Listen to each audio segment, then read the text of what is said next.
Hello there and welcome back to another video from my YouTube channel Benidorm and Beyond. Today we are taking a look at some news stories from the past week that I have found interesting, and I hope you do too. The first story brings the news that the two most expensive apartments in the huge skyscraper InTempo in the La Cala area of Benidorm have sold this week for a whopping €2 million each. These two apartments are in the central part of the building at the very top, in the so-called Diamante, or Diamond, and are surely some of the most prestigious real estate in the resort.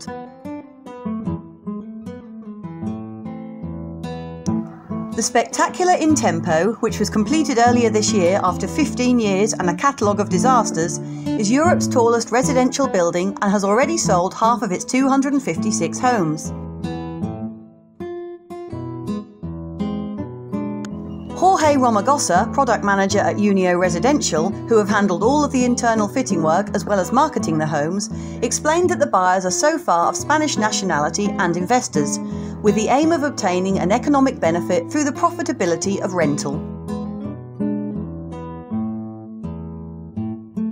InTempo is just over 204 metres high and has a total of 49 floors. It offers various luxury common spaces including a gym, cafeteria, restaurant, terraces and swimming pools, all of them with impressive views of the sea and mountains. He added there are currently about 20 viewings a day, although it has reached more than 30, and depending on what they are interested in, the visits can last up to 2 hours. I would love to get inside one of those apartments for a look, wouldn't you? Or maybe just take a visit to the spa and have a swim in the huge infinity pool that is on the 46th floor. What a view! My second story brings the unusual news that coach companies in Madrid are offering trips to Benidorm for Latino communities. Not so strange, you might say. But the difference is that they are only coming for the day and are willing to travel the round trip of 930 kilometres here and back just to have a day out at the seaside. For those short on time and with low budgets, these organised bus trips are ideal and whisk them off to the Costa Blanca in the early hours of the morning, then return them to the capital within 24 hours. The vehicles leave Madrid at midnight and arrive on the Avenida Rey Jaime I in the Old Town at 6:30 in the morning. Their passengers carry cool boxes, baby strollers and speakers to play their music on, and many of them have had no sleep. Most of the travellers have boarded the bus after finishing their working day in hospitality, on construction sites or taking care of their children and elders. But none of that matters, their prize lays before them, a beach all to themselves as the sun comes up and the chance to plant their parasols in the golden sand of the Poniente beach and paddle along the waters of the cool blue Mediterranean Sea. One such passenger, Teodora Rojas from Bolivia, said she has not been to the beach since 2012. It's beautiful, but my head is pounding because I haven't been able to sleep a wink, she said, with her mobile phone in her hand after taking a photo at the steps that lead down to the sand. She is accompanied by a couple of Peruvian friends who convinced her to come because they could see that she was depressed in Madrid this summer. The other two friends who accompany her have a lot more experience as travellers, however. Every weekend in the summer they scour Facebook pages and WhatsApp groups in search of options to get to the coast, in buses like this one, which travel back and forth on the same day and cost €35.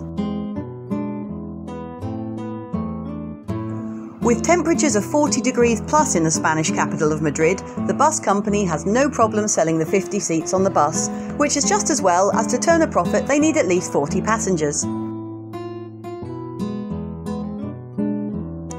For some, this will be the first and last time that they manage to travel to the beach this summer. One touching story is of Jaime Espinoza, a 42-year-old who hasn't left Madrid for the last 5 years. Every year he's either been short of time or money, and this year the problem was the latter. He's been unemployed since May when he lost his job in a warehouse and he can't allow himself many luxuries. But thanks to the low-cost bus trip, he's been able to escape for a day to Benidorm, a beach that holds good memories for him.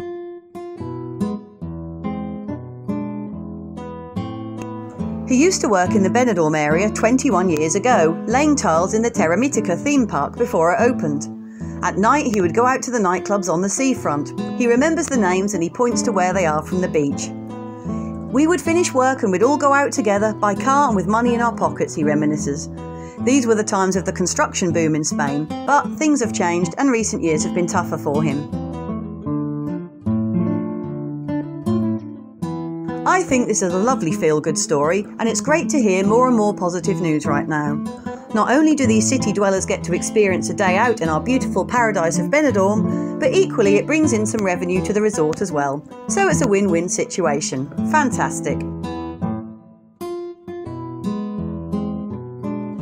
My third and final story brings the news that new drones are being tested by Benidorm's local police in the Marina Baixa area of Alicante.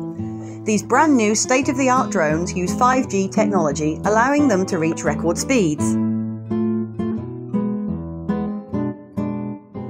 Benidorm was selected by the European Space Agency, along with 2 other European cities, to test this new drone technology, and police officers are going to be operating them as part of a programme to prevent the misuse or invasive use of drones by unauthorised citizens. The programme also has the latest drone detection and frequency jamming equipment, which allows the police to locate both the unauthorised drone and the person operating it. Penalties will range from 60 to 225,000 euros. In general, it is forbidden to fly drones over collections of buildings or people, or to invade a controlled airspace or within 8 kilometres of an airport, nor can the devices be used to disturb people. The province of Alicante is also home to another pioneering drone project to prevent drownings, in which drones patrol the coastline of 10 municipalities. With 23 people having drowned in the Valencian community in the first 7 months of the year already, this technology can only be a good thing and will hopefully save lives and make the beach a safer place for all of us. I hope you have enjoyed this news roundup that I've selected for you, and if you have, please like the video by giving it a thumbs up and consider subscribing to the channel if you haven't already done so. Also, feel free to drop me a line in the comments section if there was something or somewhere you would particularly like me to include in the future, and I'll see what I can do.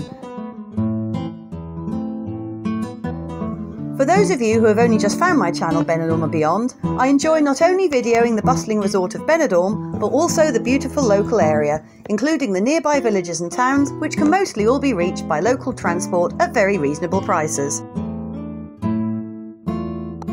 I'll see you out and about next time for more news. Cheers!